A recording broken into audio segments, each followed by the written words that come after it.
உடல் எடை குறையணும் அப்படின்றது நிறைய பேருக்கு நம்ம நிறைய ட்ரை பண்ணிட்டு இருக்கோம். அதே மாதிரி தான் இந்த வயிறு பகுதி தொப்பை அப்படின்றது. இந்த மெனோபாஸ் டைமில் பெண்களுக்கு என்னதான் பண்ணாலும் எனக்கு தொப்பையே குறையல அப்படின்னு சொல்கிறீங்க. தொப்பை குறையாமல் இருப்பதற்கு காரணம் என்ன? இது ஏங்க வந்துச்சு? நிறைய பெண்கள் கரெக்டாக சொல்வீங்க, எனக்கு வந்து 2 டெலிவரிங்க, 2மே சிசரியன் தான் ஆச்சு. அதுக்கப்புறம் இந்த மாதிரி உடல் எடை அதிகரிக்க ஆரம்பிச்சுது அப்படின்னு டிஎஸ்ஹெச் லெவல் 8, 9 இதை தாண்டி நிறைய பேருக்கு 15, 20 இந்த மாதிரிலாம் இருக்கு இல்லையா? இந்த மாதிரி இருக்கக்கூடியவங்களுக்கு தான் நம்ம உடல் எடை குறையிறதுக்கு என்னதான் சிகிச்சை எடுத்தாலும் ரிசல்ட்டே தெரியாத மாதிரி இருக்குதுங்க. அப்போது ரிசல்ட்டே தெரியாமல் இருக்குது. ஏன் நமக்கு இந்த உடல் எடை குறையாமலே இருக்குது அப்படின்னு பார்த்தோம்னா இதுதான் ரீசன். அப்போது ஹார்மோன் இம்பேலன்ஸ் அப்படின்னு சொல்கிற ஒரு விஷயம்.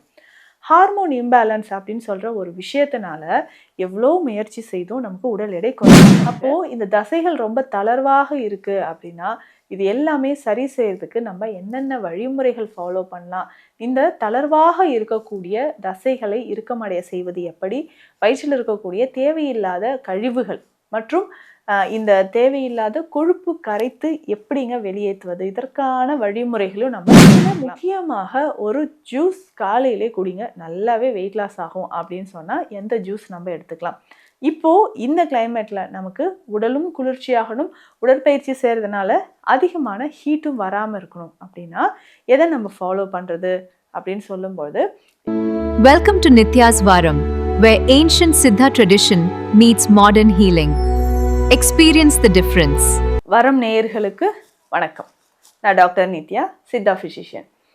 உடல் எடை குறையணும் அப்படின்றது நிறைய பேருக்கு நம்ம நிறைய ட்ரை பண்ணிட்டு இருக்கோம். அதே மாதிரி தான் இந்த வயிறு பகுதி தொப்பை அப்படின்றது. இந்த மெனோபாஸ் டைமில் பெண்களுக்கு என்னதான் பண்ணாலும் எனக்கு தொப்பையே குறையல அப்படின்னு சொல்கிறீங்க. தொப்பை குறையாமல் இருப்பதற்கு காரணம் என்ன? இது ஏங்க வந்துச்சு? நிறைய பெண்கள் கரெக்டாக சொல்வீங்க, எனக்கு வந்து 2 டெலிவரிங்க, 2மே சிசரியன் தான் ஆச்சு. அதுக்கப்புறம் இந்த மாதிரி உடல் எடை அதிகரிக்க ஆரம்பிச்சுது அப்படின்னு சொல்கிறீங்க. அதே மாதிரி தான் தைராய்டு தொடர்பான பிரச்சனைகள் நிறைய பெண்களுக்கு ஏற்படுது. இந்த தைராய்டு ப்ராப்ளம், அதாவது ஹைப்போதைராய்டிசம், உங்களுடைய டிஎஸ்ஹெச் லெவல் 8, 9 இதை தாண்டி நிறைய பேருக்கு 15, 20 இந்த மாதிரிலாம் இருக்கு இல்லையா? இந்த மாதிரி இருக்கக்கூடியவங்களுக்கு தான் நம்ம உடல் எடை குறையிறதுக்கு என்னதான் சிகிச்சை எடுத்தாலும் ரிசல்ட்டே தெரியாத மாதிரி இருக்குதுங்க. அப்போது ரிசல்ட்டே தெரியாமல் இருக்குது. ஏன் நமக்கு இந்த உடல் எடை குறையாமலே இருக்குது அப்படின்னு பார்த்தோம்னா இதுதான் ரீசன். அப்போது ஹார்மோன் இம்பேலன்ஸ் அப்படின்னு சொல்கிற ஒரு விஷயம். ஹார்மோன் இம்பேலன்ஸ் அப்படின்னு சொல்கிற ஒரு விஷயத்தினால எவ்வளோ முயற்சி செய்தும் நமக்கு உடல் எடை குறையாமல் இருக்குது. அதுவும் பெண்களை பொறுத்த வரைக்கும் இப்போது நிறைய பேருக்கு உட்கார்ந்துட்டே ஜாப் இருக்குது, மணிக்கணக்கில். ஒரு சிஸ்டர் சொன்னாங்க, காலையில் 9 o'clock உட்காந்துனா நைட்டு 11, 12க்கு தாங்க நான் அந்த சீட்டை விட்டு எந்திரிப்பேன் அப்படின்னு சொல்கிறாங்க. இந்த மாதிரி நீங்கள் சீட்டில் உட்காந்து சிஸ்டம் பார்த்துக்கிட்டே இருந்தீங்கன்னா பாடியில் நிறைய நெகட்டிவான விஷயங்கள் நடக்க ஆரம்பிக்கும். அதில் ஒன்று தான் உடல் பருமன் மற்றும் வயிறு பகுதியில் ஏற்படக்கூடிய அதிகமான தொப்பைன்னு சொல்கிறது என்னென்னா வயிறு பகுதியில், அடிவயிற்று பகுதியில் தொங்குற மாதிரி வரக்கூடியது. இப்போது இந்த சதைகள் நமக்கு சரியாகிறதுக்கு என்னங்க பண்ணலாம்? ஏன்னா இந்த சம்மர் டைமில் அடிவயிற்று பகுதியில் தசைகள் நிறைய பேருக்கு தொங்குற மாதிரி இருந்துச்சுன்னா, உட்காந்துட்டே ஒர்க் பண்ணுறீங்கன்னா அடிவயிற்றில் வியர்வை அதிகமாக வந்து நமக்கு skin problem, skin allergy, skin infection அப்படின்னு சொல்கிறோம், ஃபங்கல் இன்ஃபெக்ஷன், இது எல்லாமே வர ஆரம்பிச்சிடும். அப்போ அரிப்பு அதிகமாகிட்டு இந்த படர்தாமரை, ரிங்வார்ம்னு சொல்கிற பிரச்சனையும் வருது.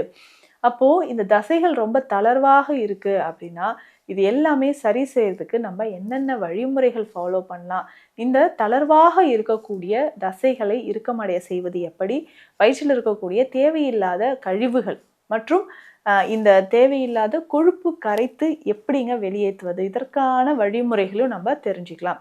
ரெகுலராக பார்த்திங்கன்னா சில விஷயங்கள் நம்ம ஃபாலோ பண்ணுறது ரொம்ப ரொம்ப முக்கியங்க. பெண்கள் அந்த ஏஜ் மெனோபாஸ் டைம் நம்ம நெருங்கிக்கிட்டே இருக்கும்பொழுது உடல் அளவில் நிறைய மாற்றங்கள் நடக்க ஆரம்பிக்குது. ஸோ உடல் அளவில் நிறைய மாற்றங்கள் நடக்குதுன்னா ஹார்மோன் இம்பேலன்ஸ் நடக்குது, ஸ்ட்ரெஸ் லெவல் அப்போ தான் அதிகமாகும். ஏன்னா பெண்களை பொறுத்த வரைக்கும் அதிகமாக ஃபேமிலியை பற்றி நினச்சிட்டே இருப்பாங்க. ஸோ என் குழந்தை இப்போ 10th, என் குழந்தை 12th, அவங்க படிக்கிறாங்களோ இல்லையோ ஸ்ட்ரெஸ் ஃபுல்லாக இவங்க எடுத்துப்பாங்க. ஸோ அந்த அளவுக்கு ஸ்ட்ரெஸ் அதிகமாகிறது, நிறைய விஷயங்களை பற்றி மண்டைக்குள்ளே போட்டு குழப்பிக்கிட்டே இருக்கிறது, இந்த தைராய்டு பிரச்சனையும் இருந்துச்சுன்னா உடல் பருமன் அதிகமாகுது. இந்த தொப்பையோட அளவு நமக்கு குறையணும்னா சிம்பிளாக சில விஷயங்கள், அதாவது ஒரு 30 நிமிடம் தினம்தோறும் உங்களுக்காக நீங்கள் கண்டிப்பாக ஒதுக்கியே ஆகணுங்க. அப்படி செய்யும் பொழுது நிறையவே நமக்கு வயிறு பகுதியில் இருக்கக்கூடிய அந்த தொப்பை எல்லாமே கரைய ஆரம்பித்து தேவையில்லாத கொழுப்புகள் கரைய ஆரம்பிக்கும். இந்த 30 நிமிடத்தில் நம்ம என்ன பண்ண போகிறோம்? சில பயிற்சிகள் பெல்விக் ஃப்ளோர் எக்ஸசைஸ் அப்படின்னு நம்ம சொல்கிறோம் இல்லைங்களா, இதை நம்ம செய்யலாம். அடிவயிற்று பகுதி, அதாவது படுத்துக்கிட்டே நம்ம சைக்கிளிங் மாதிரி கால்களை அசைக்கிறது. ஸோ சைக்கிளிங் பண்ணுறது, இல்லை நிஜமாலுமே நீங்கள் சைக்கிளிங் பண்ணுறதோ, இல்லை கொஞ்சம் ஸ்பீடாக வாக் பண்ணுறது, ஜாகிங், இது எல்லாமே வயிறு பகுதியில் இருக்கக்கூடிய தொப்பையை குறைக்கக்கூடியதாக இருக்கும். இதில் முக்கியமாக ஒரு ஜூஸ் காலையிலே குடிங்க, நல்லாவே வெயிட் லாஸ் ஆகும் அப்படின்னு சொன்னால் எந்த ஜூஸ் நம்ம எடுத்துக்கலாம்.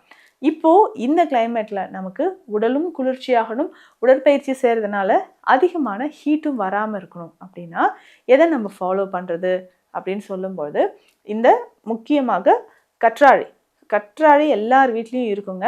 இந்த ஒரு சின்ன பீஸ் அளவுக்கு கற்றாழை எடுத்துக்கோங்க. இந்த கற்றாழையை நல்லா ஒரு 7 முறை நல்லா வாஷ் பண்ணிவிட்டு இதனோட கற்றாழையோட ஒரு கைப்பிடி அளவு அருகம்புல்லும் நம்ம ஜூஸாக ரெடி பண்ணி எடுத்துக்கணும். ஸோ கற்றாழை, அருகம்புல் மற்றும் மஞ்சள், இது 3ம் சேர்த்து நல்லா மிக்சியில் அரைச்சி ஃபில்டர் பண்ணிக்கோங்க. இதை தான் நம்ம குடிக்கணும். இதனோட கொஞ்சம் எலுமிச்சை சாறு. ஸோ அருகம்புல் எதற்கு அப்படின்னா, நம்ம உடலில் தேவையில்லாத கழிவுகள் இருக்குன்னா அதை வெளியேற்றுவதற்கு அருகம்புல் நமக்கு பயன்படுது. ரெகுலராக இந்த ஜூஸை நம்ம குடிச்சிக்கிட்டே வந்துட்டு, இந்த ஜூஸ் குடிச்சிட்டு அதுக்கப்புறம் கொஞ்சம் எக்ஸசைஸ் பண்ணிக்கோங்க.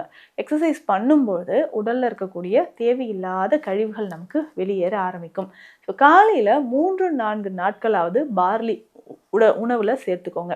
பார்லியை கஞ்சாகவே நம்ம பயன்படுத்தலாம். ஸோ ரெகுலராக பார்லி அப்படின்னு சொல்கிற இந்த விஷயத்த ஒரு 50 கிராம்ஸ் அளவுக்கு பார்லி எடுத்து ஒரு 2 ஹவர்ஸ் தண்ணியில் நல்லா ஊற வச்சுருங்க. அதுக்கப்புறம் பார்த்திங்கன்னா மிளகு, சீரகம் எல்லாமே சேர்த்து இந்த பார்லியை கஞ்சியாக நம்ம ரெடி பண்ண போகிறோம். ஸோ இந்த பார்லியை கஞ்சியாக நம்ம ரெடி பண்ணிவிட்டு அதுக்கப்புறம் காலையிலே இதை எடுத்துக்கோங்க. ஸோ ஒரு நாள் பார்லி எடுக்கிறீங்க அப்படின்னா அடுத்த நாள் காலை உணவாக ஓட்ஸ் மட்டும் நீங்கள் எடுத்துக்கோங்க. ஸோ ஓட்ஸ் இதுலேயுமே கொஞ்சமாக நம்ம பிளெயின் ஓட்ஸ் வாங்கி தான் குக் பண்ணணும். ஸோ இதுலேயுமே கொஞ்சம் மிளகு, சீரகம், பூண்டு எல்லாம் போட்டு நீங்கள் ஓட்ஸ் எடுத்துக்கலாம். ஸோ ஒரு நாள் பார்லி, ஒரு நாள் ஓட்ஸ் எடுத்துக்கோங்க.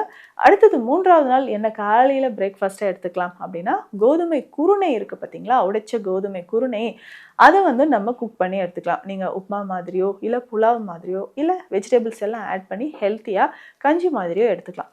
இப்படி எடுக்கும்பொழுது காலை உணவாக இது எடுக்க நம்ம உடலில் ஃபைபர் கண்டென்ட் இதில் அதிகம், வயிறு பகுதியில் இருக்கக்கூடிய தசைகள் கரைய ஆரம்பிக்கும், மலச்சிக்கல் நமக்கு இல்லாமல் இருக்கும். ஸோ ரெகுலராக இதையும் நீங்கள் ஃபாலோ பண்ணிக்கலாம்.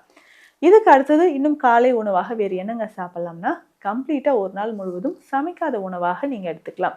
இதில் ஃப்ரூட்ஸோ கொஞ்சம் வெஜிடபிள்ஸோ இது எல்லாமே சேர்த்து நம்ம பயன்படுத்திட்டு வரலாம். ஃப்ரெஷ் ஜூஸ் ஏதாவது காலையிலே குடிச்சிக்கலாம். ஸோ இப்படி நீங்கள் எடுக்கும் பொழுது வாரத்துக்கு ஒரு நாள் குக் பண்ணாத சமைக்காத உணவாக பயன்படுத்திட்டு வரும்பொழுது உடலில் இருக்கக்கூடிய அந்த கொலஸ்ட்ரால் லெவல் எல்லாமே நமக்கு குறைய ஆரம்பிக்கும். அடுத்த நாள் நம்ம என்னங்க பண்ணலாம் அப்படின்னு கேட்டிங்கன்னா, ரொம்ப சிம்பிளாக களி வகை. இந்த களி வகைகளில் ராகியோ இல்லை நம்ம கம்போ சேர்த்து அது களியாக செஞ்சு எடுத்துக்கலாம், இல்லை வெந்தயம் சேர்த்து, உளுந்து சேர்த்து, இந்த மாதிரி ரொம்ப ஈஸியாக டைஜஷன் ஆகக்கூடிய பிரேக்ஃபாஸ்ட் காலையில் எடுத்து பாருங்கள். அதே மாதிரி நைட் உணவு ஒரு 7 மணிக்குள்ளெல்லாம் நம்ம முடிச்சிடணும். நம்ம கிளினிக்கில் வெயிட் லாஸ்க்குன்னு ஸ்பெஷல் மெடிசனே நிறைய கொடுக்குறோங்க. அதாவது உங்களுக்கு எந்த மாதிரியான பிரச்சனைகள் இருக்கோ அதற்கேற்ற மாதிரி நம்ம மெடிசன்ஸ் கொடுக்குறோம். அதையும் நீங்கள் ஃபாலோ பண்ணிக்கோங்க. இல்லை மெடிசன்ஸ் இல்லாமல் நம்ம வெயிட் லாஸ் பண்ணோன்னா இந்த டயட் நீங்கள் ஃபாலோ பண்ணிக்கிட்டே வாங்க. சிம்பிளாக நான் சொன்ன அந்த ஜூஸும் நம்ம குடிச்சிக்கிட்டே வரும்பொழுது கண்டிப்பாக 30 நிமிடமாவது குறைந்தது உடற்பயிற்சிலாம் நம்ம செய்யும்பொழுது உடல் எடை நமக்கு கண்டிப்பாக குறைந்து 40 வயதுக்கு மேற்பட்ட இருக்கக்கூடிய பெண்களுக்கு அந்த தொப்பை அப்படின்ற ஒரு பிரச்சனைக்கு நம்ம ஒரு ஃபுல் ஸ்டாப் வைக்கலாம். மேலும் சித்த மருத்துவ ஆலோசனைகள் உங்களுக்கு தேவைப்பட்டால் ஸ்க்ரீனில் இருக்கிற நம்பருக்கு காண்டாக்ட் பண்ணுங்கள். நன்றி. Welcome to Nitya's Varam, where ancient Siddha tradition meets modern healing. Experience the difference.